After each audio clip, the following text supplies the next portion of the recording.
দেশে মুসলমানের সংখ্যা 90 এর কম না বেশি ভাগ বলেন? বেশি। আমাদের ইমানের খুব পাওয়ার। এখনই আমাদের রাসূলকে নিয়ে যদি কেউ কটু মন্তব্য করে, তার বাড়ি যদি আফ্রিকার জঙ্গলেও হয়, তার বাড়ি যদি আমেরিকাও হয়, এখান থেকে কয়েক হাজার কিলোমিটার দূরেও যদি হয়, তবু আপনার ইমানে ধাক্কা লাগবে কিনা বলেন? আল্লাহ সম্পর্কে একটা কটু কথা যদি কোনো নাস্তিক বের করে খোলা মাঠে, এই কথা যদি আপনার কানে আসে আর আপনার ভিতরে যদি ব্যথা না লাগে, তাহলে আপনি মুনাফিক, আপনার ইমান আর কাজ করতেছে না। তা আমাদের ইমানের খুব পাওয়ার। ইমানের দরদে আমরা আমাদের পৃথিবীর সবচেয়ে এই মুহূর্তে মাজলুম হলো আমাদের ফিলিস্তিনের নির্যাতিত ভাই বোনরা, কি বলেন? যাদের রক্ত দিয়ে এই ইহুদি খ্রিস্টান হোলি খেলতেছে, একেবারে পাখির মতো বৃষ্টির মতো মারা হচ্ছে। তবে পাখি মারলে পাখির মারার বিচার হয়, প্রাণী সম্পদ অধিদপ্তর আপনাকে ধরে ফেলবে, কিন্তু মানুষ মারলে মানুষের কোনো বিচার হয় না। সবচেয়ে বেশি যে মুসলমানের রক্ত খেয়েছে একবার গ্লাসে পড়ে, এই অং সান সূচি পেয়েছিল নোবেল।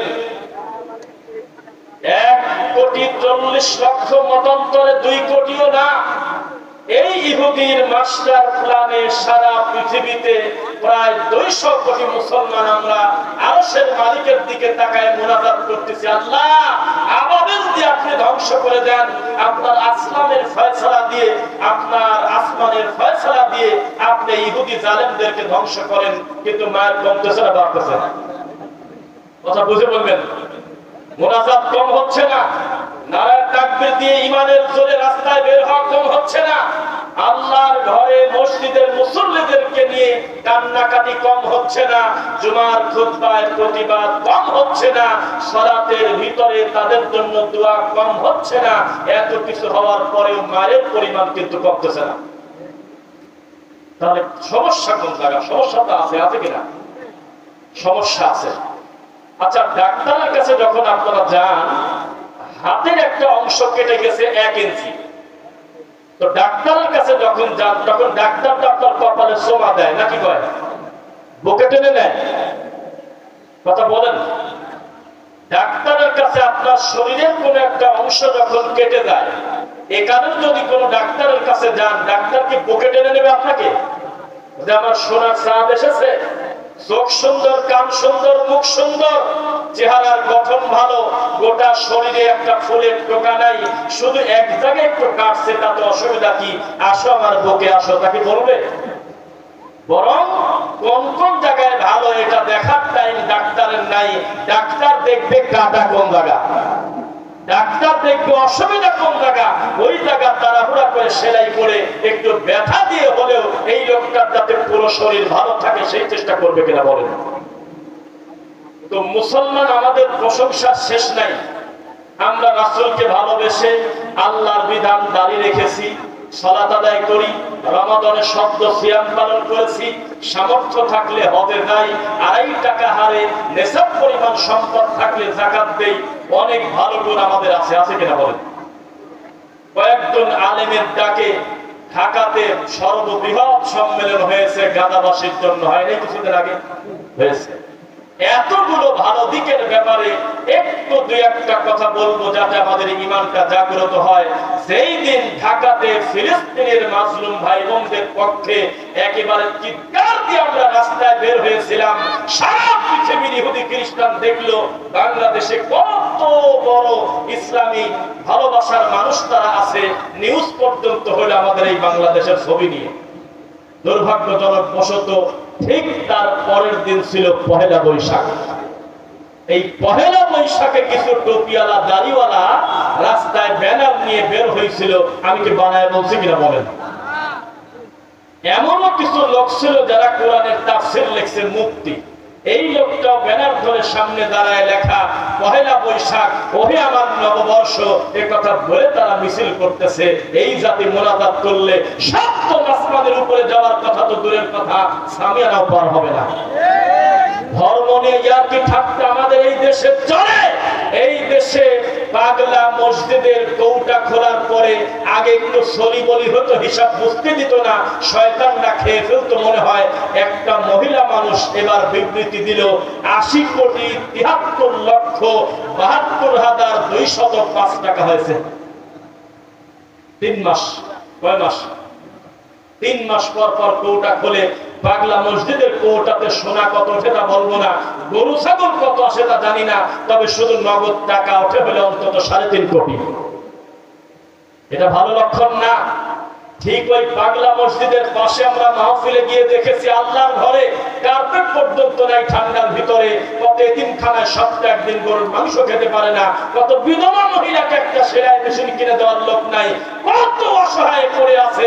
আল্লাহর ঘর মসজিদ মাদ্রাসা, 1 টাকা সেখানে দেয় না, 1 মাসে সেখানে টাকা ওঠে 1200 টাকা। আর পাগলা মসজিদের কোটি খুললে ওঠে 3 কোটি 3.5 কোটি। এটা কিয়ামতের আলামত। এই মাইকরা ভাই একটু উপরে তুলে দেন কষ্ট করে।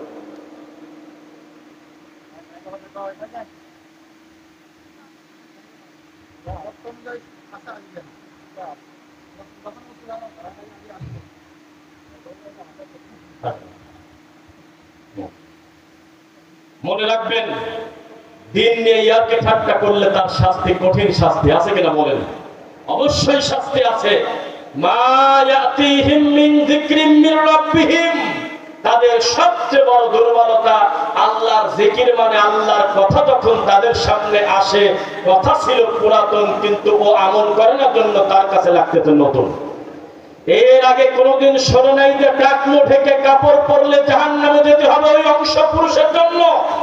জীবনে কোনোদিন শোনে নাই পুরুষ মানুষ গোল্ড ব্যবহার করতে পারবে না, স্বর্ণের চেন, স্বর্ণের আংটি ব্যবহার করতে পারবে না। কিন্তু কথাটা শোনার কারণে তিনি নাক ছিটকায় যদি বলে এবার নতুন কথা কোথা থেকে নিয়ে আসলো, তাদের পরিণতি হবে জাহান্নাম। কি হবে? মুহাদাসিন ইল্লা ইসতামাউহু ওয়া হুম ইয়ালআবুন। যখন তাদের বলা হয় আল্লাহর কথা স্মরণ করো, রাসূলের কথা স্মরণ করো, তখন তারা বলে রাখো তো সব কথা। আমাদের এই সমাজে এখনো পর্যন্ত কিছু টুপিওয়ালা আছে, হাদিস কোরআনের বক্তব্য দিলে বলে আরে রাখো তো তোমার হাদিস, বলে কিনা বলেন? বিচার একদিন হবে। আমাদের এই দেশে ইসলাম চলে, এটা হলো ব্রাহ্মণবাদী ইসলামের মতো। আমাদের ইসলাম চলে হলো সিন্ডিকেটের মতো।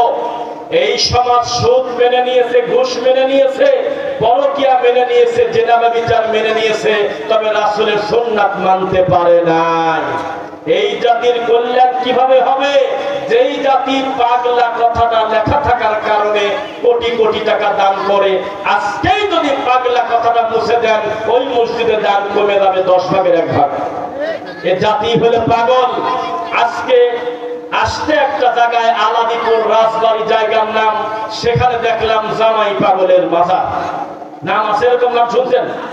মানুষের মস্তিষ্ক বিকৃত কিভাবে হলে, মানুষের বিবেক কিভাবে ধ্বংস হয়ে গেলে হাজার হাজার মুসলমান এই ব্যানারটা তাকায় দেখে, লক্ষ লক্ষ মানুষ ওই রাস্তা দিয়ে যায়। এই দৃশ্য যদি কোনো হিন্দু দেখে, ও মনে করবে জামাই পাগলের মাজার আধ্যাত্মিক গুরু উপরে লেখা, এর থেকে আমার নারকেল ফাটানো গণেশই ভালো। এটা আবার কি ধর্ম? এই ধর্মে কোনো বৈষম্য নাই। পীরের ছেলে পীর, ডাক্তারের ছেলে ডাক্তার, এই ধরনের কোনো রেজিস্ট্রি করা কোনো কিতাব জমিনের উপরে নাই। ইন্না আকরামাকুম ইনদাল্লাহি আতকাকুম, আল্লাহর কাছে তার মর্যাদা তত বেশি যার আল্লাহর ভয় যত বেশি। আমি হুজুর হতে পারি, পড়াশোনা করতে পারি, এখানে আমার একজন মুসল্লি বাবাজি থাকতে পারে যিনি আমার থেকে সদাচরণের ব্যাপারে এগিয়ে আছে, আমার থেকে তার তাকওয়া হয়তো ভালো, আমার থেকে আল্লাহর সাথে সম্পর্ক তার ভালো, তাহলে আমি কিসের ভিত্তিতে পীরের চেয়ার নিয়ে বসে গেলাম বলেন? এই বৈষম্য বিরোধী আন্দোলন আবার হতে হবে। চিৎকার দিয়ে বলতে হবে খবরদার, ইসলামের ভিতরে শিরককে ঢোকানো যাবে না, সুন্নাতের ভিতরে বিদআত ঢোকানো যাবে না, রাসূলের দ্বীন নিয়ে মশকরা করা যাবে না। গোটা দিন প্রতিষ্ঠিত হবে কোরআন এবং হাদিসের উপরে, কোনো বাবার উপরে না ইনশাআল্লাহ। আল্লাহর জমিনে আইন চলবে কার বলেন? কার আইন চলবে? আল্লাহর আইন চলবে। আবেগ দিয়ে কোনোদিন বিচার করা যায় না। জজের সামনে যদি একটা লোক হাউ মাউ করে কান্না করে, আধা ঘন্টার ভিতরে 3 বার যদি বেহুশ হয়, আল্লাহর কসম আদালতে 1 চুল দাম নেই। আদালতে দাম আছে হলো দলিলের, কাগজপত্রে সাক্ষীর দাম। এমনি এমনি যদি কান্না করে উল্টে উল্টে পড়ে, 1 বিন্দু জটের মন কাঁদবে না, কারণ উনি যে চেয়ারে বসে আছে এখানে ইমোশনের কোনো দাম নাই, এখানে আছে হলো দলিলের দাম। মনে রাখবেন, কার কত চোখের পানি বের হলো সেটা কোনোদিন আল্লাহ ভীরুর পরিচয় না। কি কারণে চোখ দিয়ে পানি বের হলো, কোন কর্ম করার কারণে, সেটা হলো বড় কথা। আজকে আমরা জালসা মাহফিলটাকে করে ফেলেছি একটা রঙ্গমঞ্চ, একটা সার্কাসের মাঠ। কিসের জোহর পরে, কিসের আসর পরে, মাগরিবের পরে যখনই কানে আসবে কোরআনের কথা, হাদিসের কথা, মুসলমান হাত তুলে বলবে সামি'না ওয়া আতা'না, আসি কোরআন হাদিসের সাথে ইনশাআল্লাহ। একটা তাকবীর দিয়ে দেখি জীবিত আছেন কিনা আপনারা। লিল্লাহি তাকবীর, আলহামদুলিল্লাহ। আল্লাহ শুকরিয়া আদায় করি যে রব্বুল আলামিন এত সুন্দর একটি কোরআন হাদিসের মাঠে আমাদের বসার সুযোগ দিয়েছেন, আলহামদুলিল্লাহ। তবে এই মাঠে কি শুধু ভালো কথাই হয় না, মন্দও হয়? মন্দও হয়। বিশাল বড় হুজুর বলতেছে আমার এই হাতের লাঠিটা কি চেনেন? লোকজন বলল না চিনি না। উনি বলল আমার এই হাতের লাঠি হলো একটা পরী দেশে পরী। মসজিদে নববীতে আমি একটা মেয়ের বিয়ে করাইছি, তিনি হলেন তাবির মেয়ে, আর জামাই ছিল হলো সাহাবীর মেয়ে। আমরা ছিলাম 4 জন, ওরা ছিল 1 কোটি। আল্লাহর কাবা ঘরে আমি বিয়ে করাইছি। সব শ্রোতা বলতেছে আল্লাহু আকবার। তাই তো দুঃখ করে বলি, এই জাতি হলো ল্যাংটা। এই জাতির হুজুর হলো হাফ প্যান্ট পরে আছে, হাফ প্যান্ট পরা হুজুরকে মনে করতেছে বিশাল বড় হুজুর, কারণ তার সামনে মোটি ল্যাংটা। এই কথা যখন একটা আলেমের মুখ দিয়ে বের হলে কোনো প্রতিবাদ থাকলো না কেন? হত্যা মুরব্বী যাই হোক, সঙ্গে সঙ্গে কাগজ যাবে, এ কথা আপনি উদ্ধ করেন, এখন জাতির সামনে তওবা করেন। এই কথা বলা আপনার উচিত হয় নাই। আদম সন্তানকে আল্লাহ এই সুযোগ দেয় নাই যে জিন আর পরীর বিয়ে দেবে। 40 কেজি স্বর্ণ দেনমোহরের কথা হাদিসে নাই। আপনি সাহাবীর মেয়ে কোথায় পেলেন, সাহাবীর জামাই, এই সমস্ত ফাতলামো কথা বলবেন না। কারণ আপনাকে আসার আগে আমরা 5 দিন মাইকিং করেছি, লেখা ছিল তাফসীরুল কোরআন মাহফিল। কোন আয়াতে লেখা আছে আপনার লাঠির গল্প, দাদার গল্প, বাবার গল্প শুনবো আমরা। এই মাঠে এসেছি, আপনি কমন কথা বলেন। আল্লাহর নবী একদিন 2 হাত দিয়ে 2টা জিনিস ধরে বললেন, ইন্না হাদাইনি হারাম, আমার উম্মতের জন্য 2টা জিনিস হারাম, আলা যুকুরি উম্মতি, তবে মহিলার জন্য না, পুরুষের জন্য। 1 রেশমি কাপড়, 2 গোল্ড স্বর্ণ। সৌদি আরব থেকে এসে, আমেরিকা থেকে এসে, মালয়েশিয়া থেকে এসে গলার চেনটা আছে স্বর্ণের। বিবাহ দিতে গিয়েছে, বিবাহের সময় ছেলেকে জামাইকে চেন দিয়ে নামাচ্ছে। 3 মিনিটের জন্য যদি গলায় চেন দেয়, আল্লাহর কসম সে হারাম পাবে পাবে। টাকলো ঢেকে কাপড় যদি কেউ পরে, তার জন্য তাকে জাহান্নামে যেতে হবে। মীমাংসিত কত বড় বড় পাপ সম্পর্কে এ জাতি এখনো অসচেতন, কিচ্ছু জানে না। আর হুজুর এসে বলে, ও বাবা, আমার পীর কেবলা ঠাকুর হলো বদনদী বাদ মারেছে বাবা, নদী পার হয়ে চলে গেছে। এই গল্প পাবনার মানুষ, কুষ্টিয়ার মানুষ, রাজবাড়ির মানুষ জীবনটা ভর শুনলাম। পীর সাহেব জায়নামাজের উপর দিয়ে পানির উপরে চলে গেল, কার জায়নামাজ দেখলো কিনা তার নাম কয় না। আমাদের ইসলাম কোন জাদুকর ইসলাম না। আজকে আমার পুরো বক্তব্য শুনলে আমি যদি প্রমাণ করে দিতে না পারি এগুলো ধর্মের নামে ভণ্ডামি, তাহলে আমাকে ধরে পিটাবেন। আল্লাহর নবী দুনিয়ার সবচেয়ে বড় ওলি, সবচেয়ে বড় কামেল, সবচেয়ে বড় আল্লাহর ওলির নাম হলো মুহাম্মদুর রাসূলুল্লাহ সাল্লাল্লাহু আলাইহি ওয়াসাল্লাম। তিনি মক্কা থেকে মদিনাতে 3 দিন 3 রাত না খেয়ে কষ্ট করে শুকনা খেজুর খেয়ে তিনি এসেছেন হজ করতে মদিনা থেকে মক্কায়। আর মনসার পাগলের জেলের ভিতরে বলে কাবা চলে গেছে। এই জাতির লজ্জা শরম হবে কবে? কামেল মাদ্রাসা 1 থেকে কামেল পর্যন্ত মানে এমএ পাস করা হচ্ছে প্রতিষ্ঠানে, প্রায় 100 উপরে শিক্ষক বসে আছে। মাঝখানে মনসের পাগলের গল্প হয়, আব্দুল কাদের জিলানীর বাপের বড়ই খাওয়ার রামায়ণের গল্প হয়। কেন লোকজন বলে না আমাদের এই দেশে অধিকাংশ লোক নেশা করে, অধিকাংশ সালাত আদায় করে না, সিয়াম পালন করে না? এর ব্যাপারে বক্তব্য না দিয়ে এই বাবার গল্প শুরু করলেন কি কারণে? শোনেন, বাইনাল আবদি ওয়া বাইনাল কুফরি তারকুস সালাহ, রাসূল বলেছেন আল্লাহর বান্দা এবং কাফেরের মাঝখানে পার্থক্য হলো নামাজ। যার নামাজ নাই সে মুসলমান না কাফের। কথা বোঝা যাচ্ছে? মনে কি পরে ডক্টর খন্দকার আব্দুল্লাহ জাহাঙ্গীর রাহিমাহুল্লাহর কথা? 2016 সালে এই আপনার পাশের জেলা ঝিনাইদহে তার বাড়ি, কুষ্টিয়া বিশ্ববিদ্যালয়ের দায়িত্বশীল একজন বড় টিচার ছিলেন। আল্লাহ তাকে নিয়ে গেছে। প্রায় 100 কিতাবের লেখক, সারা পৃথিবীর বাংলা ভাষাভাষী মানুষের ভিতরে অনেক বেশি নাম্বার পেয়ে তিনি স্ট্যান্ড করেছিলেন। এই মানুষটা মারা গেছে। তার নাম কি শুনছেন আপনারা? শুনেছেন? তার কাছে প্রশ্ন গেল, আমাদের এই দেশে 90% মুসলমান। উনি প্রশ্ন শুনেই রেগে গেলেন, কে বলেছে আপনাকে 90% মুসলমান?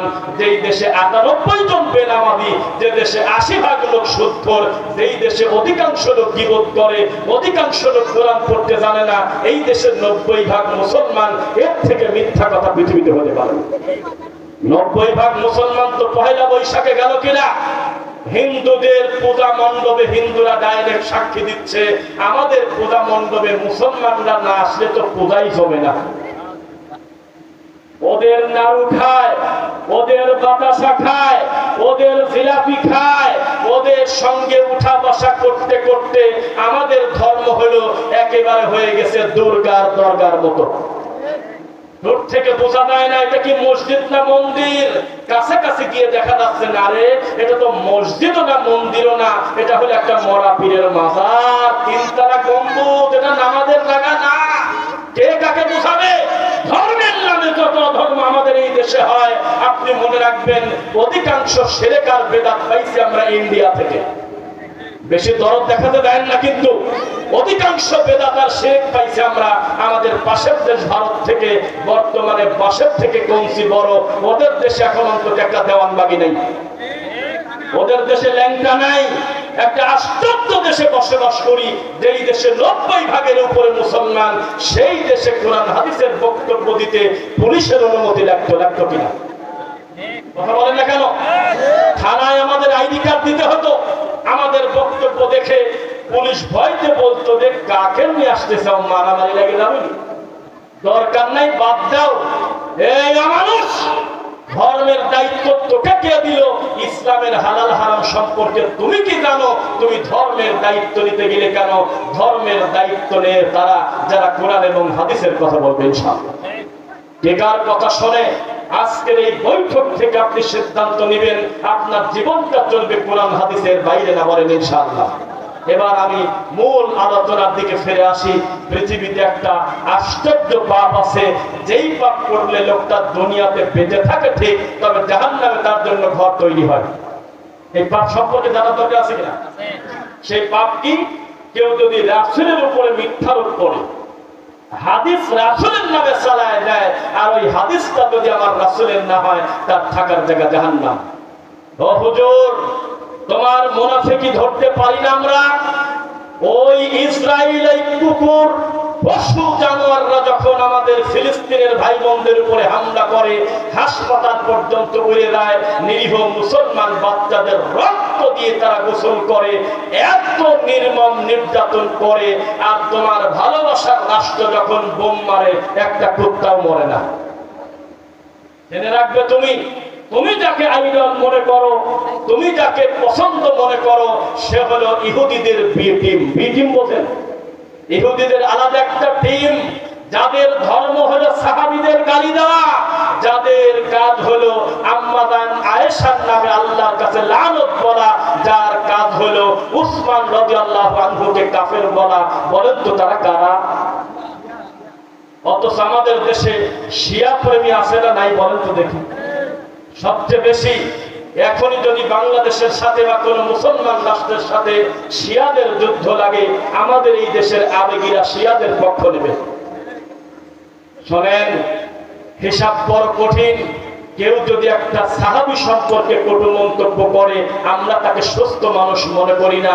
আর তারা সবচেয়ে ভালো আকীদা, তাদের 32টা দল আছে শিয়াদের ভিতরে, তার একটা দল হলো সবচেয়ে ভালো, সেই দলের আকীদা আসল কোরআন উসমান করা ফেলছে। সবচেয়ে যাদের আকীদা ভালো তাদের আকীদা হলো আয়েশা কাফের, উসমান কাফের, ওমর কাফের, শুধুমাত্র আলী, হাসান, হোসাইন, ফাতেমা আর মুহাম্মদ সাল্লাল্লাহু আলাইহি ওয়াসাল্লাম ভালো, বলেন নাউজুবিল্লাহ। এই হলো তাদের ইবাদত, তাদের ধর্ম। তাদের টয়লেটের পাপোশে লেখা ইয়া আবু বকর সহ্য করব কিভাবে? তারা তাদের কুকুরের নাম রাখে ওমর। তারা মুসলমানের বাচ্চা যদি নাম রাখে কেউ ওই রাষ্ট্রে, আবু বকর, ওমর, উসমান, আলী রাখলে অসুবিধা নাই, হাসান, হোসেন রাখলে অসুবিধা নাই। শুধু এই তিনজনের নাম যদি রাখে অথবা আয়েশা রাখে, জ্বলন্ত আগুন দিয়ে তাদেরকে পুড়িয়ে দিয়েছে কয়দিন আগে। কোথায় বসবাস করেন আপনি? কাদেরকে দিয়ে সংখ্যা বলেন আপনি? জেনুইন কোরআন সুন্নাহ ভিত্তিক মুসলমানের সংখ্যা লাখে নেমে আসবে, কিন্তু আমাদের হিসাবে প্রায় পরে 200 কোটি। এগুলো হলো জড় পদার্থ, এগুলো দিয়ে কাজ হবে না। খালেদের মতো লাগবে। খালেদ বলবে মরা মানুষের সাথে যুদ্ধ করব, ভয় কিসের? আমি একাই যুদ্ধে যাব, আল্লাহর নবী আমি রেডি। তার এক হুঙ্কারে কাফেররা পালানোর পথ খুঁজে পায় না ইনশাআল্লাহ। কিসের হাত তুলে কান্নাকাটি করেন? কিসের তাকবীর দিচ্ছেন আপনি? জাল হাদিস শুনে শুনে আবার বলে যে ঠিক কিনা বলো, কি ঠিক? মিথ্যার আবার ঠিক কিসের? আমাদের এই ধর্ম হয়ে গেছে এখন বর্তমানে রঙ্গমঞ্চ। তাই এবার থেকে খুব কঠোর ভূমিকা নিতে চাচ্ছি। টাইমের বিষয়ে আমরা সচেতন থাকবো, বলেন ইনশাআল্লাহ। আমাদেরকে ঠাকায় রেখে ওই যে সাপ খেলা দেখায় সাপুরীরা, দেখবেন খেলা দেখতে দেখতে যখন দেখে লোকজনের ভিতর বিরক্ত চলে আসলো, তখন টেবিলের পর মাঝে মধ্যে থাপ্পড় দিয়ে বলে এই নড়াচড়া করিস না। তখন লোকজন মনে করে এর ভিতরে আছে বড় সাপ। আসলে কিছুই না, এর জাতি নিমক হারাম। জুমার খতিবের মূল্য দেন না কেন? ওয়াক্তের ইমামকে ভালোবাসেন না কেন? জুমার ইমামকে মহব্বত করেন না কেন? তার কাছ থেকে কোরআনটা তেলাওয়াত শুদ্ধ করেন না কেন? তার কাছ থেকে রুকুটা শিক্ষা করেন না কেন? সারা বছর পরে জালসার অপেক্ষায় থাকেন কি কারণে বলেন? কেন থাকেন? ইমাম সাহেবের কাছে গিয়ে বলেন, আমরা গোটা সমাজের 50টা যুবক আপনার কাছ থেকে কোরআন শুদ্ধ না করা পর্যন্ত আপনাকে ছাড়বো না। আপনাকে আমরা খুশি করবো, আপনি আমাদের কোরআন পড়ান। আপনি আমাদের রুকুটা শুদ্ধ করে দেন, সেজদা শুদ্ধ করে দেন, কিভাবে আল্লাহ ভীরু হওয়ার পদ্ধতি দেখান। কোনদিন তারা কোনো বিষয়ে সহযোগিতা করে না। সারা বছর পর একদিন মাহফিলটাকে একেবারে বিয়ের মঞ্চের মতো করে সাজায়। বিচার একদিন হবে, মনে রাখবেন। আজকের এই মাহফিল থেকে শিক্ষা গ্রহণ করেন। মাহফিল হবে 365 দিন। কিসের শুধু শীতের ছিল? যে কোনো সময় ডাক আসতে পারে। মুসলমান তোমরা কোথায়? মুসলমান লাভবাহিক বলে দাঁড়িয়ে বলবে কোরআন হাদিস যেখানে আমরা আছি সেখানে ইনশাআল্লাহ। এটা জান কিনা বলেন? শোনেন, সেই ইমান নিয়ে আপনি যুদ্ধ করতে যাচ্ছেন, ওই ইমান নিয়ে বর্ডার পর্যন্ত যেতে পারবেন না। বর্ডারের ওই পাশে যদি একটা বম ফোটে, 1 কোটি লোক রওনা দিলে 90 লক্ষ পলায় চলে আসবেন। মাওলানা দেলোয়ার হোসেন সাইদি রাহিমাহুল্লাহকে ভালোবাসেন তো নাকি? তার কথা কি মনে আছে? আল্লাহর কাছে অন্তর থেকে দোয়া করি, আল্লাহ তুমি তোমার গোলামকে জান্নাতুল ফেরদাউস নসিব করো। আজকে আমাদের বক্তব্য শুনে যে সমস্ত ঠান্ডা হুজুর, যে সমস্ত ভণ্ড হুজুররা আমাদের মাজার পূজারীরা গালি দেয়, আমরা নাকি ফেতনা করি, অথচ আমরা যে কথা আজকে বলতেছি এই কথা সাইদি সাহেব মৃত্যুর প্রায় 20 বছর আগে বলে গেছে। যেই সময় তোফাজ্জল বৈরাগীর মতো একটা কি বলবো বলা অন্যায়, মরার আগে পর্যন্ত লিটন দেওয়ান সৃষ্টির আংটি আর তাবিজ বিক্রি করে মরে গেল, হরিণের গল্পের নামে মিথ্যা কথা বলে, বলি কাটা দেওয়ার গল্প বলে, একেবারে রামায়ণের গল্প জীবনভর বলে গেল। এই সময় যিনি কোরআন হাদিস থেকে বক্তব্য দিতেন তার নাম হলো মাওলানা দেলোয়ার হোসেন সাইদ। যেই সময় মানুষের কাছে ধর্ম ছিল ইয়া নবী সালাম আলাইকা, এইটা আছে ধর্ম আছে, এইটা নাই ধর্ম নাই, ওই সময় তিনি চট্টগ্রামের মাঠে চিৎকার দিয়ে বলেছিলেন মিলাদ পড়া বেদাত। তখন আপনি কোথায় ছিলেন? যখন দেশের মানুষ হুজুর মানেই হলো তাবিজ বিক্রি করা, 3 7 2 4 8 3 4 2 7 5 6 1 3 4 2 9 উল্টা পাল্টা কয়েকটা নকশা দিয়ে তাবিজ লিখে কোরআন আয়াত কেটে নিরীহ মানুষের গলায় দিয়ে হুজুর যখন পেট চালায়, আল্লাহর কসম 1990 সালের আগে থেকে সাইদি সাহেব তার খোলা মাঠের বক্তব্যে এখনই ইউটিউবে পাওয়া যায়, তিনি বলেছেন ডাইরেক্ট তাবিজ কবর এখনই খুলে পানিতে ফেলে দেন। কোথায় ছিলেন সেদিন? আপনার হুঁশ ছিল না? তিনি চিৎকার দিয়ে বলেছিলেন, ওহে আমার জাতি, শবে বরাতের মতো নেকির কাজ, এত ভালো কাজ যদি থাকবে, এই খবর সম্পর্কে আবু বকর জানলেন না কেন? এটা করা যাবে না। সেদিন আপনি কোথায় ছিলেন? সাইদি সাহেব আজকে থেকে প্রায় 30 বছর আগে চিৎকার দিয়ে বলেছিলেন, আমি সাইদি যদি কোন পীরের ছেলে পীর হতাম, আমার বাপ ছিল ফুরফুরার আবু বকর সিদ্দিকের খলিফা, আমি যদি ওই সিলসিলা কাজে লাগিয়ে দরবার নিয়ে বসে থাকতাম, আমি ইউসুফ সাইদির ছেলে, আমার বাড়িতে কোটি কোটি টাকা দিয়ে মানুষ মুসাফা করার জন্য লাইন ধরতো, আমি কেন এই কঠিন পথ বেছে নিলাম? কেন আমি পীর মুরিদিকে দাফন করলাম? কেন আমি এই নোংরামিতে গেলাম না? কেন আমি লিখছে গেলাম না? আমি কোরআন হাদিসের কথা বলতে এসে আমার এত নির্যাতন, এত অত্যাচার আসে, তারপরেও আমি এই নরম পথ বেছে নেই নাই। তোমরা জেনে রাখো হে জাতি, এগুলো বিচারের মাঠে কোনো উপকার করবে না, করবে না, করবে না, করবে না। কোথায় ছিলেন আপনি? আমাদের বক্তব্য নতুন নতুন লাগে কি কারণে? অন্তর থেকে যারা ভালোবাসে তারা শিরিক পরিত্যাগ করলে বোঝা যাবে সত্যি সাইদিকে ভালোবাসে, আল্লাহকে ভালোবাসে। সাইদি সাহেবের নাম শুনলে আমি বিশ্বাস করি বর্তমান সময় বাংলাদেশে জীবিত এমন কোন আলেম এখনো আছে আমার জানা নাই যেই লোকটা সাইদি সাহেবের থেকে বেশি জনপ্রিয়। এরকম লোক নাই এখনো। মৃত সাইদির নাম শুনলে ইমামদের চোখ দিয়ে ঝরঝর করে পানি বের হয়, বহু মুরব্বী হাউমাউ করে কান্নাকাটি করে। এই সাইদি রাহিমাহুল্লাহ আজকে থেকে 30 বছর আগে খোলা মাঠে মানুষের সামনে বলে গিয়েছে, খবরদার, খবরদার, পীর মুরিদি কোনো কল্যাণ দেবে না, তাবিজ কবজ কোনো কল্যাণ দেবে না, কোনো শিরিক করা যাবে না, আল্লাহ সম্পর্কে সুধারণা রাখো, আল্লাহ থাকে সপ্তম আসমানের উপরে। সাক্ষী আছেন কে? এখন ইউটিউবে লেখেন, সাইদি সাহেবের বক্তব্য লেখেন। তিনি ছোট থেকে ছোট, বড় থেকে বড়, যখনই কোন সত্য জানতে পেরেছিলেন তার হৃদয়টা ছিল প্রশস্ত, তিনি সত্য মেনে নিয়েছেন। আলহামদুলিল্লাহ। সাইদি সাহেব যেদিন বলেছিলেন, আমি ওই বক্তব্য সরাসরি তার একদিন শোনার সুযোগ হয়েছে, তবে তার ইউটিউবের বক্তব্যে আছে, আর আছে 5 মিনিট, আর আছে 10 মিনিট, উঠুন, রান্না করুন, তাড়াতাড়ি সাহারি পাক করুন। আমাদের দেশেটা বলে কি বলে না? তিনি এই কথা বলে মিষ্টি হাসি দিয়ে বললেন, এটা বলা যাবে না, আল্লাহর ঘরে ডাইরেক্ট আজান হবে, ডাকাডাকি, চিৎকার চেঁচামেচি আল্লাহর ঘরের মাইকে হবে না। সেদিন আপনি কোথায় ছিলেন? কোথায় ছিলেন আপনি সেদিন যেদিন সাইদি সাহেব খোলা মাঠে চিৎকার দিয়ে বলেছিলেন, যারা বলে আল্লাহ আমার কলবে, এটা হলো কুফরি আকীদা। যারা বলে আল্লাহ সবচেয়ে উপরে, সপ্তম আসমানের উপরে, 20 নম্বর সূরা, সূরা তাহা, আয়াত নাম্বার হলো 5, আর রহমান আলাল আরশি ইস্তাওয়া, এটাই হলো সবচেয়ে বিশুদ্ধ আকীদা। রহমান সবচেয়ে উপরে, এই আকীদা লালন করতে হবে। সেদিন আপনি কোথায় ছিলেন? সাইদি সাহেব চিৎকার দিয়ে বলেছিলেন, আমাদের দেশের হতভাগা, এভাবেই বলেছেন তিনি, কিছু হতভাগা হুজুর আছে তারা বলে আল্লাহর নবী গায়েবের মালিক। বলে কিনা এলাকায়? বলে না? মানে খুব ভালো করে চেনা আছে আমার রাজবাড়ী, পাবনা, কুষ্টিয়া, এদিকে কি পরিমাণ পীর ফকিরের আনাগোনা, কি পরিমাণ মিথ্যা কথা, রামায়ণের গল্প মাহফিলে চলে। এই রাজবাড়ী পাশের জেলা রাজবাড়ীর মাঠে, এই জেলাতে রাজবাড়ীতে আমি কানে শুনছি, বক্তার নামটা ভালো মনে নাই, কি নাম ভাই? ওদের বলছিল আল্লাহর নবী কি কাদেরিয়া তরিকা, হ্যাঁ নাম ভালো মনে নাই, তবে কাদেরি। এখন আপনি ইউটিউবে লেখেন, আপনাদের এই জেলায় যার লক্ষ লক্ষ মুরিদ মেদিনীপুর থেকে আসে, এই ভণ্ড খোলা মাঠে বলতেছে আল্লাহ যখন উপরে থাকে তখন আল্লাহ আল্লাহ, নিচে যখন আল্লাহ নামে আসে তখন আল্লাহ মুহাম্মদ। একটা লোক জোতা পিটা করে নাই, একটা লোক তাকে ধরে পিটায় নাই। এই রাজবাড়ী থেকে তাকে ফুলের মালা দিয়ে বলা হয়েছিল আল্লাহর ওলির আগমন, আওলাদে রাসূলের আগমন। চিৎকার দিয়ে আপনি তাকবীর দিয়েছিলেন।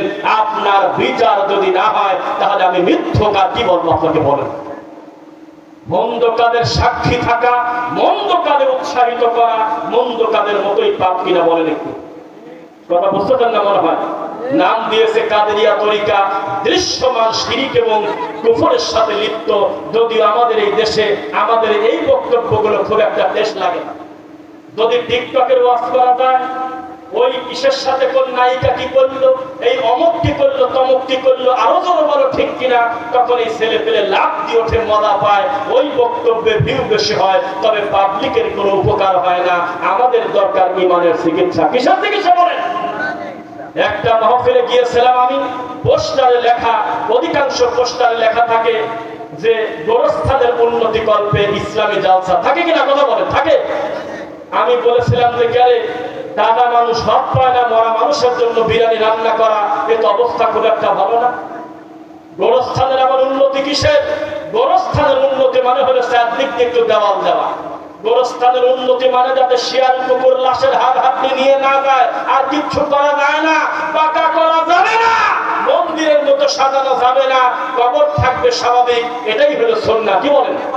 অথচ লেখার দরকার ছিল জীবিত মানুষের ঈমান এবং আমলের উন্নতি কল্পে জালসা। কে কার কথা শোনে, বক্তা যত ভালো বক্তব্য দিক, যেই মাহফিলে কালেকশন থাকে, প্রত্যেকের কমিটির টার্গেট থাকে যে মাল উঠলো কত। বক্তা কি বললো সেটা টার্গেট না। আপনারা কারা আমি বলি আপনাকে, বক্তা জানে না কি বক্তব্য দিতে হবে, শ্রোতা জানে না আমাদের কি শুনতে হবে। 17 নম্বর সূরা সূরা বনী ইসরাঈল আল্লাহ বলেছেন, ওয়ালা তাকুফু মা লাইসা লাকা বিহি ইলম, যেই ব্যাপারে তোমার ইলম নাই সেই ব্যাপারে মন্তব্য করো না, কথা বলো না। ইন্নাস সামআ ওয়াল বাসারা ওয়াল ফুআদ কুল্লু উলাইকা কানা আনহু মাসউলা, তোমার চোখ, কান, অঙ্গ প্রত্যঙ্গ, তোমার অন্তর আল্লাহর সামনে জিজ্ঞাসিত হতে হবে। জিজ্ঞাসিত হতে হবে কিনা বলেন? যে কোনো কিছু শোনা যাবে না। মাইকের আওয়াজ কান পর্যন্ত গেলেই যদি মানুষের উপকার হতো, তাহলে সবচেয়ে বেশি উপকার হতো আজকের এই মাইক আলাপ। আমি আজকে ওয়াজ করে আগামীকালকে ওয়াজ আসতে বাধ্য না, আপনি শুনতে বাধ্য না, কিন্তু এই মাইক আলাদের সিরিয়াল থাকে, প্রতিদিন তারা কোনো না কোনো মাহফিল করে, করে কিনা সেটা সেগুলো বলেন। অথচ আমি যদি ভুল না করি, আজকের এই মাইকারা সম্ভবত জোহরের নামাজও পড়ে নেই, মনে হয়, আল্লাহ জানে। যদি এই লোক পড়ে, তাহলে বাকি মাইকারা পড়ে নাই, কথাই সত্য। আমাদের পাবনাতে যারা কবর কাটে, মরা মানুষকে চিরদিনের জন্য দাফন করে, তারা বিড়ি খায়। একটা ভালো কবর কাটতে লাগে 3 ঘন্টা, 1.5 ঘন্টা, 1 ঘন্টা কবর কাটার পর যখন ক্লান্ত হয়, তখন একটু রেস্ট করে, আর এই রেস্ট করতে গিয়ে সবচেয়ে দামি খাদ্য হলো বিড়ি। মনে রাখবেন, অকৃতজ্ঞ জাতিকে হেদায়েত আপনি দিতে পারবেন না যদি না তার আল্লাহর ভয় থাকে। আমাদের দেশের ইসলাম কি জানেন? শহীদ মিনারে ফুল দিলে শিরক হয় নাকি? এটা দেওয়া যাবে না। শহীদ মিনারের কাছে নীরবতা পালন করে কিছু বলা যাবে না, যাবে কি? এটা কি শহীদের কোন উপকার আসবে? তা আমাদের হুজুররা দেখলো যে না, শহীদ মিনারে ফুল দিলে অন্যায় হয়, ফুল দেব না, ওরা দেখ কোরআন নিয়ে খতম করতে। দেখছেন দেখছেন কিনা? এখন আপনি ইউটিউবে লিখবেন শহীদ মিনারে কোরআন খতম, দেখবেন বাচ্চা, নিরীহ বাচ্চাদেরকে সামনে দিয়ে হাজার হাজার হাফেজে কোরআন এই শহীদ মিনারে কোরআন পড়তেছে, আর এই অভাগা জাতি নিচে লিখতেছে মাশাআল্লাহ, আল্লাহু আকবার, এগিয়ে যান, কত সুন্দর দৃশ্য। জিনা ইসলামী শরিয়া থাকলে পিঠের চামড়া তুলে দিত।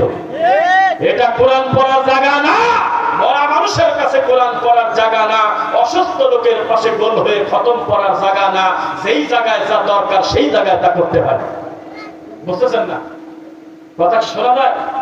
আমরা উল্টা নীতি মানি, উল্টা নীতি যেটা কোরআন হাদিসে আছে সেটা চলবে না, সামাজিক ইসলামের উপরে আমরা চলব।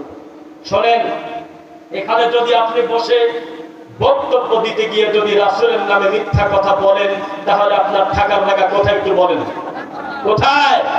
জাহান্নাম। যেই শব্দটা বানান পর্যন্ত আরবিতে হয় না পীর, ওইটা ছাড়া আমাদের ইসলাম চলে না। এইটা হলো আমাদের বঙ্গীয় ইসলাম।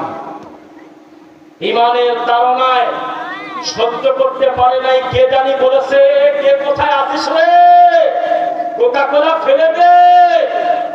বাটা জোতার শোরুম হলো ইসরায়েলদের, কে জানি শয়তানি করে কথাটা বলার কারণে আমাদের কিছু টুপিওয়ালা যুবকরা নারায়ণ তাকবীর বলে বাটা জোতার শোরুম ভাঙি দেওয়ার সময় জোতা হাতে করে নিয়ে গেছে। এই তো আমাদের ইসলাম, এই তো আমাদের ইমানের হাল। এগুলো দুঃখ লাগে, তাই চিকিৎসার কথা বলি। কেন কাজ হবে না?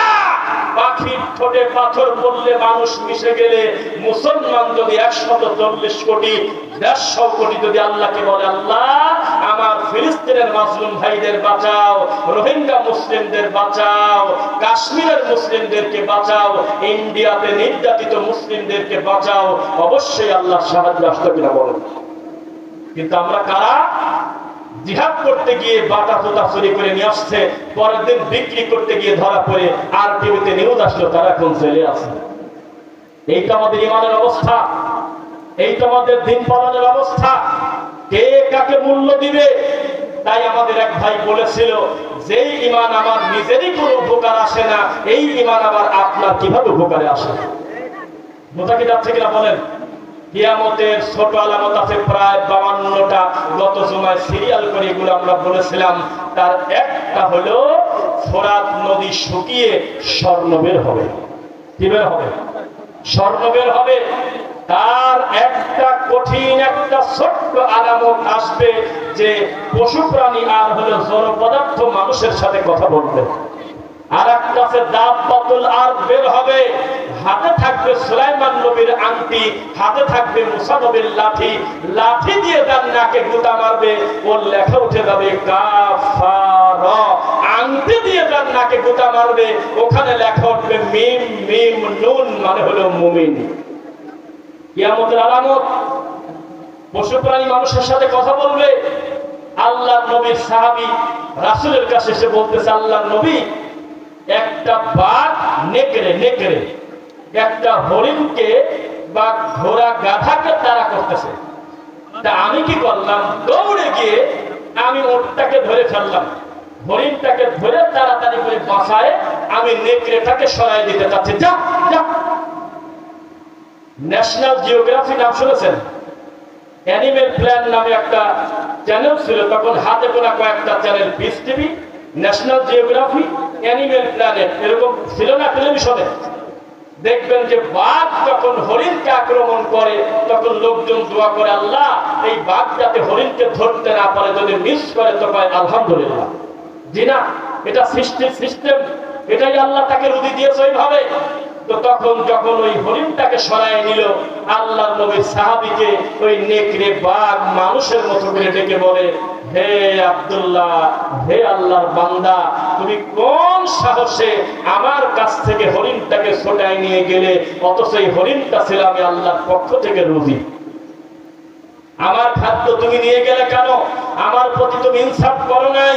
আল্লাহর নবীর কাছে ভয়ে ভয়ে কথাটা যখন বললেন, আল্লাহর নবী তখন উচ্চারণ করলেন, সাহাবী, অতদিন পর্যন্ত মাতা ইয়াউমুস সাআ, কিয়ামত হবে না যতদিন পশু প্রাণী মানুষের সাথে কথা বলবে না। ততদিন কিয়ামত হবে না যতদিন জড় পদার্থ মানুষের সাথে কথা বলবে না, ততদিন কিয়ামত হবে না। পরিস্থিতি বড় কঠিন, জটিল। আল্লাহর নবী সাল্লাল্লাহু আলাইহি ওয়াসাল্লাম বলেছেন, মান কাযাবা আলাইয়া মুতাআম্মিদান ফালিয়াতাবাউ মাকাদাহু মিনান নার। কেউ যদি আমি রাসূলের প্রতি মিথ্যারোপ করে, তার থাকার জায়গা জাহান্নাম। প্রত্যেকটা খতিবের ইমামের জাহান্নামে অনেক বাড়িঘর আছে। কত বাড়িঘর আছে তা আমরা জানি না। আমি শুনছি আমাদের এই দেশে এমনও কিছু নেতা ছিল যাদের আমেরিকাতে যে বাড়ি আছে তাতে বাংলাদেশি টাকায় প্রায় 50, 60টা, 70টা বাড়ি আছে।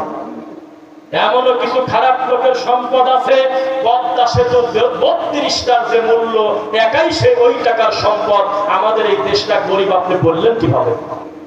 হাতে গোনা কিছু মানুষের কাছে এমন ভাবে টাকাটা তারা জমা করে মানুষের প্রতি জুলুম করেছে, তার বাস্তবতা আমরা কিছু হিসাবে বুঝতে পারি কিনা বলেন? ঠিক তেমনি নবী সাল্লাল্লাহু আলাইহি ওয়াসাল্লাম বলেছেন, আমার প্রতি যদি কেউ মিথ্যারোপ করে, তার থাকার জায়গা কোথায়? কোথায় বলেন? আল্লাহর নবীর পথে বুড়ি কাটা দিয়েছে, এই কথা মিথ্যা, তার প্রতি অপবাদ দেওয়া। যতই নবীকে বড় করতে গিয়ে বলেন, থাকার জায়গা কোথায়? আমি হিসাব সোজা বুঝি। আল্লাহর নবী আপনার আদম আলাইহিস সালাম বললেন, রব্বানা যালামনা আনফুসানা ওয়া ইল্লাম তাগফির লানা ওয়া তারহামনা লানাকুনান্না মিনাল খাসিরিন। কোরআনের আয়াত দ্বারা স্পষ্ট দলিল। এইটা বলার পরে আল্লাহ ক্ষমা করে দিল, আর ডানে বামে কোনো কথা লেখা নাই। অথচ আমাদের দেশের কথা, আল্লাহর নবীর নাম শুনে ওসিলা দিয়ে নাকি ক্ষমা পাইছে। কি বলেন রাজবাড়ি ভাজি? জান্নাতের চৌকাঠে লেখা মুহাম্মদ রাসূলুল্লাহ কথা মিথ্যা। আল্লাহর নবীকে তৈরি করা হয়েছে আদম নবীর পূর্বে, এটা নবীর প্রতি অপবাদ দেওয়া। আল্লাহর নবীকে সৃষ্টি না করলে আসমান জমিন সৃষ্টি হতো না, এটা নবীকে বড় করতে গিয়ে তাকে বেইজ্জত করা। আল্লাহর নবী বলেছেন ইলম অর্জন করতে যদি চীন দেশে যাওয়া লাগে যাও, এটা তার প্রতি অপবাদ দেওয়া। আল্লাহর নবী হরিণের গল্প হরিণের সাথে বাঁধা, এই কথা মিথ্যা। ওমর রাদিয়াল্লাহু আনহু হোসাইনকে জোরে করে থাপ্পড় দিয়ে দাঁত ভেঙে দিলেন, এই কথা মিথ্যা। ও না না, আমি বড় না তুমি বড়, হোসাইনের সঙ্গে কথা হলো। আমাদের দেশের জনপ্রিয় এই কথাগুলো চলে, এই কথা মিথ্যা। এভাবে আমাদের দেশে প্রায় 80% মিথ্যা কথা। জালসার মাঠে টুপি মাথায় দিয়ে দাঁড়িয়ালা হুজুর কোরআনকে সামনে রেখে বলে, বাকি আর কি বলবো? বলি ইয়া আইয়ুহার রাসূল, হে আমার রাসূল, বাল্লিগ, আপনি তাবলীগ করেন। তাবলীগ করা নফল না সুন্নাত না ফরজ? বলেন ফরজ। কি দিয়ে তাবলীগ করবেন? মা উনজিলা ইলাইকা মির রাব্বিক, ওই জিনিস দিয়ে তাবলীগ করবেন যেটা আমি আপনার প্রতি নাযিল করছি, মানে আল্লাহর ওহী। ওয়া ইল্লাম তাফআল, যদি হুবহু ওহী প্রচার না করেন, ফামা বাল্লাগতা রিসালাতা, আমি আল্লাহ ধরে নেব আপনি রিসালাতের দায়িত্বই পালন করেন নাই। আল্লাহু ইয়াসিমুকা মিনান নাস, এই দায়িত্ব যারা পালন করবে তাদের প্রতি মানুষ শয়তান থেকে, জিন শয়তান থেকে বাধা আসবেই, আমি আল্লাহ হেফাজত করব। কথা বোঝা যাচ্ছে? হুজুর 100 বছরের উপরে ইন্ডিয়ার বর্ডার পার হয়ে আমাদের এই দেশে প্রতি বছর পীর বাবারা আসে কিনা বলেন? আমি নাম বলে বিপদে পড়তে চাই না, জীবনে তাদের ভিসা বাতিল হয় নাই, জীবনে তাদের ব্যাপারে কোনোদিন কোনো সরকার আপত্তি করে নাই। আর আমরা শুধু যাই নাই, শুধু ঢুকতে যাবো, আমাদের ব্যাপারে 4 বার তদন্ত হয়। ইন্ডিয়া যাবো কি কারণে? তুমি বোঝো না? ওই রকম ওয়াজ করলে কারোর গায়ে লাগে না। আমাদের এই দেশে ওজনে কম দেওয়া লোকের বিরুদ্ধে কোনো বক্তব্য নাই, সুদের বিরুদ্ধে কোনো বক্তব্য নাই, ঘুষের বিরুদ্ধে কোনো বক্তব্য নাই, নাস্তিকদের বিরুদ্ধে কোনো বক্তব্য নাই। আল্লাহর নবীকে গালি দেয়, এই ব্যাপারে কোনো পীর মুখ খোলে না। আমাদের এই দেশে পীর ফকিররা এসে তাদের সবচেয়ে দামি কথা, আল্লাহর নবী মাটির তৈরি না লোকের তৈরি। কথা বলেন না কেন? মিলাদকে দ্বারা পড়বো না বসে পড়বো, এইগুলো নিয়ে বক্তব্য দেয় হলো পীর ফকিররা, এর বাইরে তাদের কোনো বক্তব্য নাই। অথচ আমাদের এই দেশের নাস্তিক হতে হতে নবীকে গালি পর্যন্ত প্রকাশ্যে দেয়, একটা ভারতীয় পীর ঠাকুর মুখ খোলে না। কথা বুঝতেছেন নাকি? বসাটা সুন্দর হয় না, একটু এলোমেলো বসলে ভালো হতো, মানে কাছের দিকে এসে মানে একটু কষ্ট করেন, আমরা চেপে বসে। সামনে কিন্তু অনেক ভাইয়ের আপনারা আছেন, আমরা সুধারণা করি, কারণ মাঠটা তো বিশাল মাঠ, কি বলেন? একটু কষ্ট করে যদি চেপে চেপে বসতেন দেখতে ভালো হতো, পরবর্তীতে যারা আসবে তারা যাতে আপনাকে ডিঙিয়ে না আসতে হয়। আমার কথা বুঝছেন? লিল্লাহি তাকবীর, আলহামদুলিল্লাহ। আল্লাহ প্রশংসা করি, যেই রব্বুল আলামিন কলবে নয় সপ্তম আসমানের উপরে থাকে, তবে সেখান থেকে সব কিছু তিনি দেখতে পারেন, শুনতে পারেন, এটাই তার মর্যাদা। কথা বোঝা যাচ্ছে কিনা? সাবধান, এখন থেকে আপনি নিয়ত করেন কোরআন সুন্নাহর বাইরে চলবেন না। এবার আপনার কিছু চিকিৎসা দেয় এক এক করে সিরিয়ালে। এক, নেশাদার দ্রব্য পান করা যাবে না, করবেন?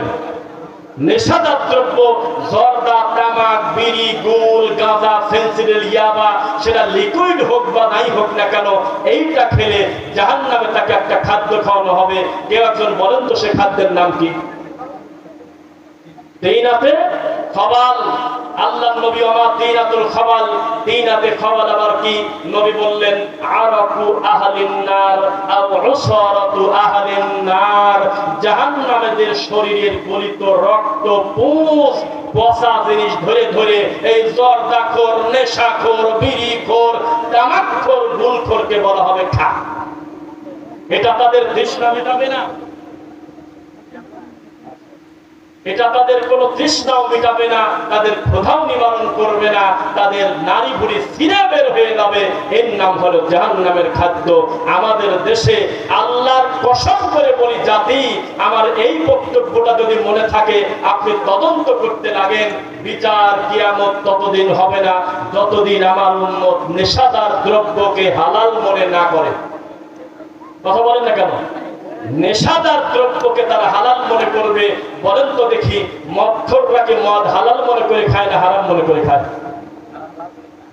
কথা বলেন না। যারা মদ খায় তারা কি হালাল মনে করে খায় না হারাম মনে করে খায়? হারাম মনে করে খায়। এমনকি মদের গায়ে হালাল কথাটা লেখা নাই, তার মানে বোঝা গেল এই কথা আল্লাহর নবী বলেন নাই। তবে জর্দার কথা বোঝা যায়, কারণ এটা হালাল মনে করে হুজুর খায়। হারাম হলে কিভাবে? মসজিদের ইমাম খায়, হারাম হলো কিভাবে? হারাম হলে উনি খাবে না। ওনাকে একদিন গিয়ে বলেন, হুজুর আমাকে গালি দেন না, জীবন থাকতে গালি দেবে না, হুজুর 1 টাকা সুদ খান, উনি খাবে না। এতগুলো হারামকে হারাম মনে করে, জর্দা হাকিমপুরকে উনি হারাম মনে করে না। কি কারণে? এই নেশাদার দ্রব্য যতদিন হালাল মনে না করবে আমার উম্মত, ততদিন কিয়ামত হবে না। কত বড় ব্যাকল দেখেন। গুগলকেও যদি একটু জিজ্ঞাসা করতো তামাক কি, গুগল বলে দিত এই পৃথিবীতে যাদের ক্যান্সার রোগে আক্রান্ত হয়ে মারা যায় তার অধিকাংশ হলে তামাক থেকে আসে। বুঝতেছেন নাকি? কে কাকে কথা শোনাবে? শর্টকাটে কয়েকটা বিষয় বলে দিতে চাচ্ছিলাম। বিচার কিয়ামত ততদিন হবে না যতদিন আমার উম্মত মিথ্যাকে সত্য আর সত্যকে মিথ্যা মনে না করে। কথা বোঝা যাচ্ছে? হকের মাপকাঠি বলেন তো কি? ওহী। কি বলেন না কেন? হকের মাপকাঠি কি? আল্লাহর ওহী। কোরআন হাদিসের বাইরে কোনো হক নাই, এটাই আপনি জেনে রাখবেন। এতক্ষণ বক্তব্য দিলাম, একটা দল তরিকার নাম দিছি। আপনি শুধু হাত উঠায় বলেন, হে আল্লাহ, তোমার নবী যেটা অনুসরণ করেছেন, করতে বলেছেন, আমি ওইটা অনুসরণ করব।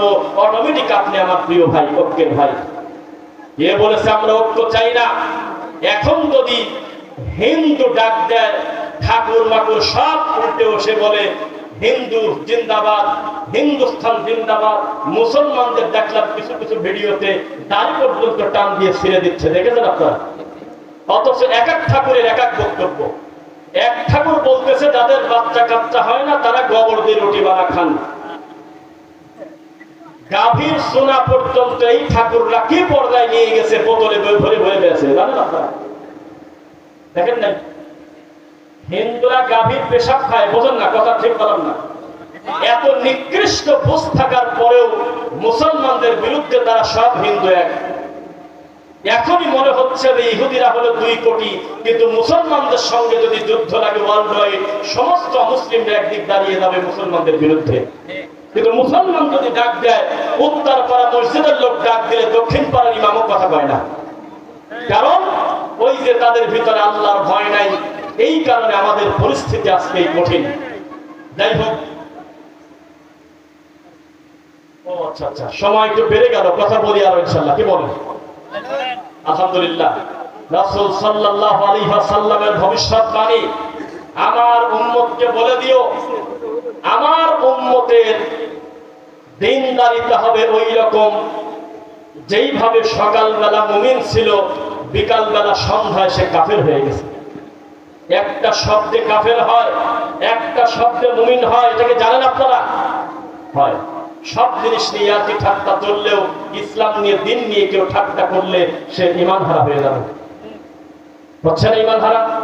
একটা লোক দাড়ি রাখছে, আপনাকে দাড়ি রাখার কথা বলার কারণে আপনি বললেন যে রাখো তো সব ছাগলের দাড়ি, এই লোকটার ঈমান নেই। ফামান রাগিবা আন সুন্নতি ফালাইসা মিন্নি। কেউ যদি রাসূলের সুন্নাহ নিয়ে ব্যঙ্গ করে, সেই লোকটা ঈমানদার না, মুসলিম না। আমাদের সমাজে এরকম ব্যঙ্গ করার লোক আছে কিনা বলেন? টুপি দেখলেই রাগ হয়, দাড়ি দেখলেই একটা ট্যাগ লাগায়, এরকম তাদের আকৃতি আছে কিনা বলেন? আছে। শোনেন, ডক্টর আব্দুল্লাহ জাহাঙ্গীর স্যারকে বলা হলো আমাদের সমাজে এই এই এই এই নতুন কিছু আমল আসছে, কি করি, এটা তো মানা যায় না, এই সেই। তখন তিনি বললেন, এক পাশে চুল লাল করে ছেলে, এক পাশে চুল কালো, 18 বছরের ছেলে হাফ প্যান্ট পরে বাইক চালায়, সমাজে অধিকাংশ লোক সুদ খায়। এত বড় পাপ আমরা মেনে নিয়েছি, অথচ একটা সুন্নাহর কারণে এক ভাই আরেক ভাইয়ের মাথা ফাটাফাটি করি। আমরা করি কিনা বলেন? করি অবশ্যই। একটা জিনিস মনে রাখবেন, দিনের ব্যাপারে কোনো আপোষ নাই। আবু লাহাবের নাম শুনছেন কারা কারা? যার নামে কোরআনে একটা সূরা আছে, তার ছিল 4টা সন্তান, একটা মেয়ে আর 3টা ছেলে। একটা বর্ণনায় আছে আবু লাহাবের মৃত্যুর পরে তার 4 ছেলে মেয়ে মুসলমান হয়ে গেছিল। আরেকটা বর্ণনায় আছে যে না, একটা ছেলের ব্যাপারে বলা যায় না, তবে বাকি তিনজন মুসলিম হয়ে গিয়েছিল, তারাও কিন্তু মাঝে মধ্যে নামাজে বলতেন তাব্বাত ইয়াদা আবি লাহাবি ওয়া তাব, হে আল্লাহ আমার আব্বার হাতকে চিরতরে ধ্বংস করে দেন, এ কথা সন্তান হয়ে আল্লাহকে বলতো। তার মানে শরীয়তের ব্যাপারে কোনো ছাড় নেই, আছে? দিনের ব্যাপারে কোনো ছাড় আছে? কোনো ছাড় নাই। ইনশাআল্লাহ আল্লাহর জমিনে আল্লাহর দ্বীন কায়েম হবে কোরআন এবং হাদিসের ভিত্তিতে ইনশাআল্লাহ। সেই দিন আমরা যদি না দেখে যাই, আমরা আল্লাহর কাছে বলবো আল্লাহ আমরা চেষ্টা করেছিলাম, আমাদের সন্তানরা যদি দেখে দেয়, তার সন্তানরা যদি দেখে দেয়, আমরা নিরাশ হব না। দিন কার? দিন কার? আল্লাহর দিন। আল্লাহর দিন আল্লাহ প্রতিষ্ঠিত করবেন, কাকে দিয়ে করবেন তা জানি না, তবে ডক্টর জাকির নায়েকের ওস্তাদ শেখ আহমেদ দিদাত তিনি বলেছেন ইসলাম বিজয় হবেই, তোমাকে নিয়ে হোক আর তোমাকে বাদ দিয়ে হোক। তুমি কোনদিন সফলতা অর্জন করতে পারবে না ইসলামকে বাদ দিয়ে, তবে ইসলাম তোমাকে ছাড়াও চলবে, কোনো বিপদই নেই। আর আমি চলে যাব ইসলাম। আমাদের সমাজের পরিস্থিতি হলো এই রকম, যখনই আমরা কোরআন হাদিসের কথা বলি একদল ভাইয়েরা খুব রেগে যান। যান কিনা বলেন? রেগে যায় কিনা? শোনেন, এবার কিছু সামাজিক ধর্মীয় জাহিলিয়াতের কথা বলি।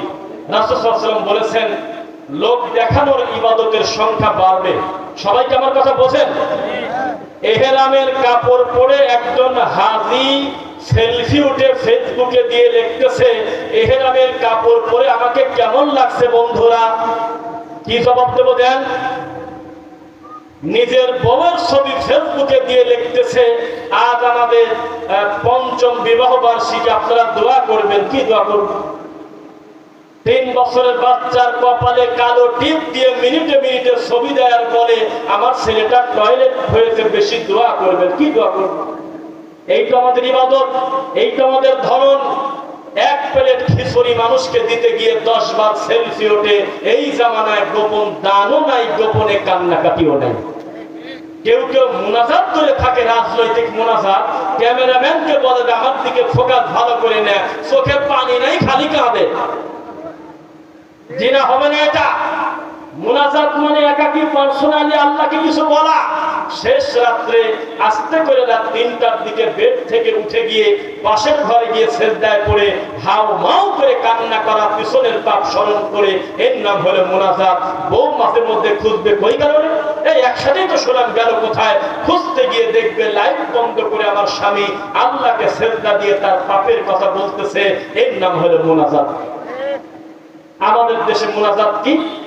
টঙ্গীর মাঠে মুনাজাত হয় লক্ষ কোটি মানুষকে নিয়ে। 1 সেকেন্ডের জন্য কোন সুদের ব্যাপারে, ঘুষের ব্যাপারে, মাদার পূজার ব্যাপারে, কবর পূজার ব্যাপারে, নাস্তিকদের ব্যাপারে কোনো একটা শব্দ নাই। খালি হাত তুলে উর্দুতে কাঁদাকাটি করে। ওই মুনাজাত কোন সরকার ঠেকাবে না। ওই মুনাজাতে কারোর কিছু আসে যায় না। ওই মুনাজাতে রাস্তা অবরোধ করে মেয়ে ছেলে পেলে সবাই হাত তুলে থাকে। তবে একবার যদি মুনাজাতের আগে বলতো ও দেশের সরকার প্রধান, এই দেশে 90 ভাগের উপরে মুসলমান, সিনেমা হল থাকা যাবে না, এটা ভেঙে হাসপাতাল করেন। ও দেশের সরকার, আপনাকে মুসলমানরা ভোট দিয়ে সংসদে পাঠিয়েছে, এই দেশে দৌলতদিয়া পতিতালয় থাকবে না।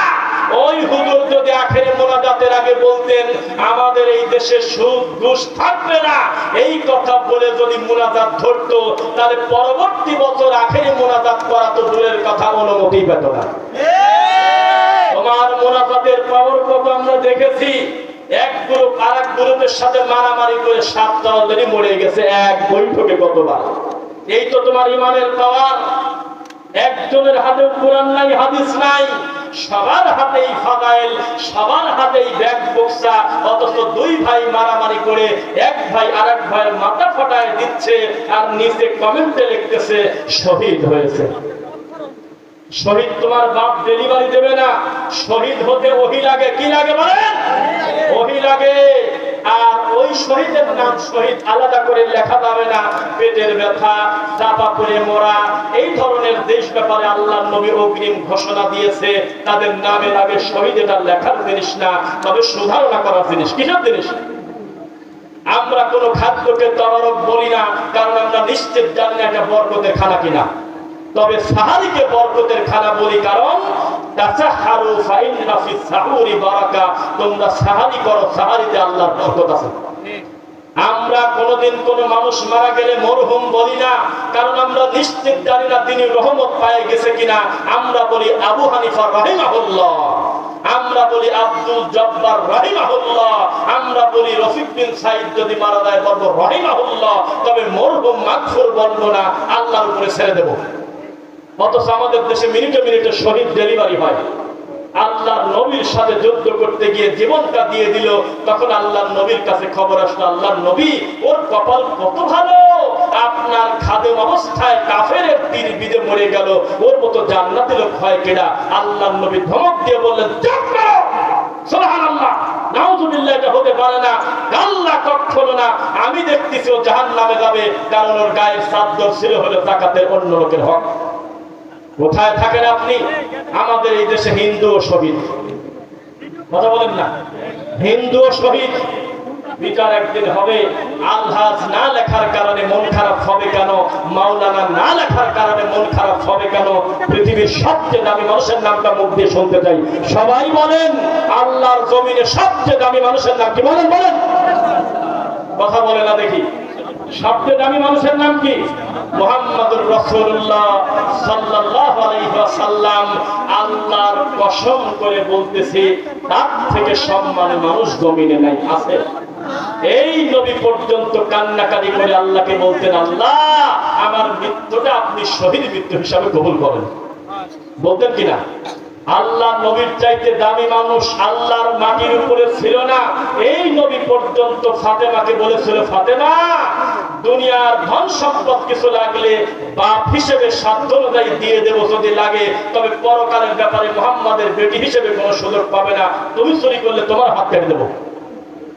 এই একটা হাদিস প্রমাণ করে পীরের ছেলে পীর আর মন্দিরের ঠাকুরের ছেলে ঠাকুর যদি হুবহু এক না হয়, আমি জীবনে বক্তব্য দেব না। এই বৈষম্য দূর করার জন্য আল্লাহর নবী জাহেলি যুগে এসেছিলেন। তিনি বলেছিলেন, কালো সাদা থেকে উত্তম নয়, সাদা কালো থেকে উত্তম নয়, ধনী গরিবের পার্থক্য থাকবে না, রাজা প্রজার পার্থক্য থাকবে না, এক কাতারে দাঁড়িয়ে সালাত পড়বে। পার্থক্য হবে হলো তাকওয়ার ভিত্তিতে। কিসের ভিত্তিতে? কিসের এত গরম? আল্লাহর নবী নিজে দায়িত্ব নিতে চাচ্ছে না তার কন্যার বিচারের মাঠের, আর পীর সাহেব একটা রোমান দিয়ে বলে, আমি আমার মেজো হুজুর, দাদা হুজুর, কাকা হুজুরের মুতাজ্জিয়া হলাম, তার কলব দোয়া হুজুর, সেজ হুজুর, আব্দুল কাদের জিলানী, খাজা মঈনুদ্দিন চিশতি বিভিন্ন জায়গা কলব ঘোরাচ্ছে। বিচার একদিন হবে। কিসের হিসাবে? কি বলেন আপনি? আল্লাহর নবী এই পদ্ধতি শেখান নাই। তিনি বলেছিলেন, আমি রেখে যাচ্ছি কোরআন আর সুন্নাহ, অথচ তার পাশে আবু বকর দাঁড়ায়, একবারও বলল না আর আবু বকর বলছে বলেন। বিদায় হোসেন ভাষণে একবারও বলল না কোরআন হাদিস তো তোমরা বুঝবে না বাবারা, কোরআন হাদিস তোমরা বুঝতে পারবে না, তোমরা আমার উমার যা বলে সেটা মেনে চলো, একবারও বলে নাই। অথচ উমার জান্নাতি মানুষ, অথচ তার সামনে জান্নাতি সাহাবীরা আছে, একবারও বলল না আমি নবী অনুসরণ করতে তোমরা পারবে না, কোরআন হাদিস মানতে, তোমরা শুধু আমার সাহাবীকে অনুসরণ করো। একবারও তিনি স্পেসিফিক কারো নাম না বলে বললেন, কোরআন আর হাদিস অনুসরণ করো। মা আনা আলাইহি ওয়া আসহাবী, আমি এবং আমার সাহাবীরা। একজনের নাম বলেনি, একজনের নাম বলছে নাকি? আমি এবং আমার সাহাবীরা। যদি সাহাবীদের কোন কর্মকাণ্ড আমি নবীর কর্মের বিরোধী হয়, তোমরা আমি নবীরটা মেনে নাও। কে কার কথা শোনে? তাবিজ কবজ ছিঁড়ে ফেলতে বলেছেন আল্লাহর নবী। গলার ভিতরে হাত ধরে দিয়ে টান দিয়ে তাবিজ ছিঁড়া রাখ পর্যন্ত আল্লাহর নবী মুসাফা পর্যন্ত করল না। আর ভারত থেকে ঠাকুর আমাদের দেশে এসে তাবিজ বিক্রি করে দিয়ে দেয়। মিথ্যা সত্য বলে একটা লোক প্রশ্ন করে না। 11টা সহিহ হাদিসে লেখা, খবরদার গলায় মালা, অষ্টাধাতু আংটি, তাবিজ কবজ কিচ্ছু নেওয়া যাবে না। আংটির কথা একটু আলাদা, শুধু সৌন্দর্যের জন্য যদি কেউ আংটি ব্যবহার করে, কোন ফজিলতের আশা ছাড়া, স্বর্ণ যদি না হয়, জায়েজ আছে। বোঝা কি যাচ্ছে? বাদ বাকি পুরুষের জন্য স্বর্ণ হারাম, তাবিজ কবজ কোরআন দিয়ে হোক আর কোরআনের বাইরে হোক হারাম। অথচ বহু হুজুরের সংসার চলে তাবিজ বিক্রি করে। শোনেন, কোরআন হাদিস পড়লে প্রতি হরফে 10 নেকি, এটা কেটে প্যাকেট করে মানুষের গলায় দিলে নেকি তো দূরের কথা, এটা হলে ফাজলামো করা হয়। অনুনাজ্জিলু মিনাল কুরআনি মা হুয়া শিফা, এই কুরআন হলো শিফা, তার মানে পড়লে শিফা। সূরা মুলক পড়েন, ইখলাস পড়েন, ফালাক পড়েন, নাস পড়েন, আয়াতুল কুরসি পড়েন, বাকারা শেষ আয়াত পড়েন, কত আমল আছে। এই আমলের দিকে ভ্রুক্ষেপ নাই। মানুষ ঘরের ভিতরে রেখে দিয়েছে বিভিন্ন নকশার ছবি। মিথ্যা না সত্য বললাম? যুবক, আমার বক্তব্যের সময় প্রায় শেষের দিকে, দুইটা কথা বলি। এই জাতির আবেগ প্রতিটা বলে আমি এখনই দোয়া পড়ব। কোথার থেকে একটা জুতার ছবি ফেসবুকে দিয়ে লেখছে, মুহাম্মদ সাল্লাল্লাহু আলাইহি ওয়াসাল্লামের জুতা মোবারক, নিচে লিখতেছে আমিন আমিন আমিন। কোথার থেকে একটা চুল কান্দে ধরে নিয়ে এসে লেখছে হযরত আলীর চুল মোবারক, নিচে লিখতেছে মাশাআল্লাহ আমিন আমিন আমিন। ফাতেমার বদনা মোবারক, নিচে লিখতেছে আমিন আমিন আমিন। কত বড় শয়তানেরা, ধর্মকে কিভাবে আর কি ঠাট্টা করে না। নারায়ণগঞ্জে একটা মাজার আছে, নাম হলো কদমে রাসূল মাজার। আল্লাহর নবী নাকি একদিন ফটোকপি করে দিয়ে গেছে তার দুই পায়ের ছবি, ওই পায়ের ছবি নিয়ে তারা সোনা খায় আর কপালে মাখে। যেই মুসলমানের সংখ্যা গুনতেছেন 90 ভাগ, কোন একদিন সুযোগ পেলে আমাকে ফোন করে বলবেন রফিক ভাই ওই দিন কথাটা শক্ত লাগলো, তবে মিলায় দেখছি। আমি বলে যাচ্ছি এই দেশের 3% ওই মুসলমান নাই যেই মুসলমান আল্লাহর কাছে কিছু চাইলে আল্লাহ এখানে দিয়ে দেবে। নাই? আছে? 98 জন কোরআন পড়তে পারে না, 98 জন হালাল হারাম বোঝে না। এই জাতির কল্যাণ কিভাবে হবে? আল্লাহ তুমি আমাদের কোরআন সুন্নাহ মোতাবেক চলার তৌফিক দাও আল্লাহ।